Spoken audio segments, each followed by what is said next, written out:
A black hole just stirred gas across 300,000 light-years, far beyond its own galaxy. The strange part is that this cosmic disturbance came from something famously described as swallowing everything. The object is a quasar called H1821 plus 643, powered by a supermassive black hole about 3.4 billion light-years away. It sits inside a galaxy cluster, surrounded by an enormous atmosphere of plasma so hot that it glows mainly in X-rays rather than visible light. Astronomers already knew feeding black holes could launch winds and jets. They did not know how efficiently that energy could reach the space between galaxies.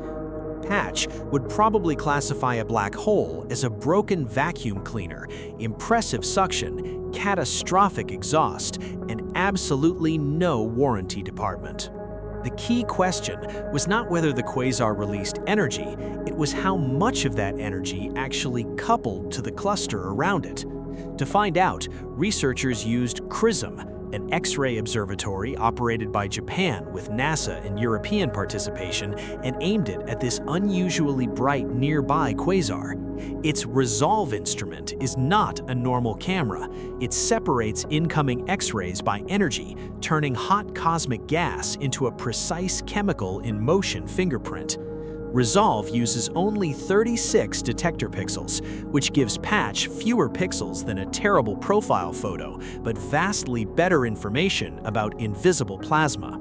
Each arriving X-ray warms a detector by a microscopic amount, so the instrument must operate only a fraction of a degree above absolute zero. Researchers focused on emission from highly ionized iron in the cluster gas. Iron produces recognizable X-ray lines, like barcodes printed by extremely hot atoms. If that gas were calm, each iron line would be narrow. Instead, XRISM recorded lines much broader than those from quieter nearby cluster cores. Broad lines mean the emitting atoms have a range of velocities. Some gas moves slightly toward us, some moves away. That spreads the measured energy into a wider feature. The team inferred a velocity dispersion near 300 kilometers per second, almost twice the level measured in the comparatively calm Perseus cluster core. This was not a neat, narrow wind tunnel. It was hot intracluster gas churning over a region roughly 20 to 100 kiloparsecs from the quasar. 100 kiloparsecs is about 326,000 light-years. The disturbance therefore extends beyond the host galaxy and deep into the surrounding cluster. The first major reveal is scale. A black hole, tiny compared to its galaxy, appears to influence gas across a volume larger than the Milky Way. The second reveal is efficiency. Under the researchers' shock-driven interpretation, roughly 1 to 10% of the quasar's available radiative energy reached these larger scales. Earlier multi-wavelength estimates for comparable large-scale ionized winds were below roughly 0.01%. The new inferred coupling is orders of magnitude higher. That does not mean astronomers watched a single explosion cross 300,000 light-years. They measured the accumulated motion and heat imprinted in the gas. The likely engine is quasar feedback. Matter spirals inward, releases radiation, and drives winds or expanding shocks that push energy back into the environment. The exact motion is not fully settled. Turbulence, velocity shear, sloshing gas, and radial flow can all broaden spectral lines.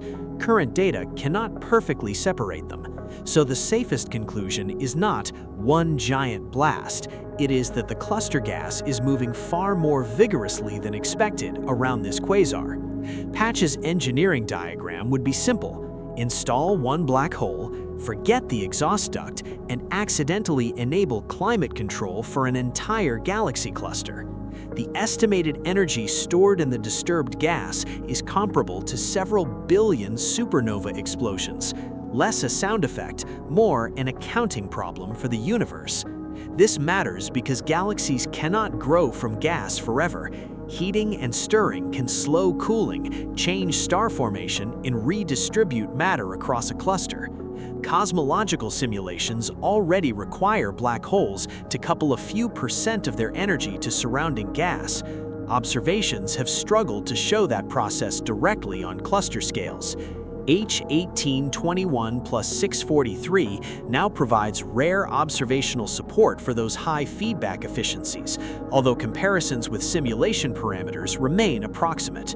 Future XRISM observations and other X-ray missions must test whether this quasar is exceptional or whether powerful black holes routinely stir far larger regions than we noticed. Black holes may be famous for removing matter, but their bigger role could be deciding where matter is allowed to settle. How far can one cosmic engine really reach?